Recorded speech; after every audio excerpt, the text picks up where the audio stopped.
সেদিন তো খুব বলছিলি পিঠা খেতে আসতে বলেছিলাম, এমনি তো আসতে বলিনি যে শীতের দিন চলে যাচ্ছে একটু পিঠা খেয়ে যাবি।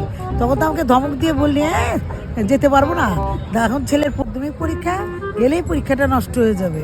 কিন্তু দেখ তুই চিন্তা করে আজকে তো অ্যানিভার্সারি করে খুব লাফাচ্ছিস, আজকে সারাদিনটাই নষ্ট করলি। আরে মা, তুমি তো ওই দিন দেখা করতে চেয়েছিলে, ওই জন্যই তো আমি প্ল্যান করলাম, সবটাই তো তোমার জন্য। সেটা অবশ্য ঠিক, আজকে যে এলি তোর অ্যানিভার্সারি উপলক্ষে, তাতে সবাইকে কাছেও পেলাম, আনন্দই হলো। দিম্মি দিম্মি মা কি বলছে গো? বলছে আর কি, সেদিন তোর মাকে আমার বাড়িতে যেতে বলেছিলাম, কত কথা শুনিয়ে দিল পিঠা খেতে।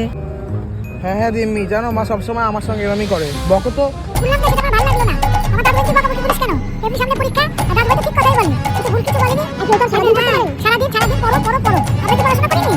তুমি একদম বকবি না দাদু ভাইকে, এরপর থেকে যেন আমি না শুনি যে তুই দাদু ভাইকে বকেছিস। সারাদিন কি কেউ পড়ে? রিল্যাক্সেরও তো দরকার আছে, আমরা তো বাস করেছি পড়েছি নাকি? দিম্মির সামনে কারোর চলে না। ঠিক বলেছিস দাদু, আমার দাদু অনেক বড় হবে।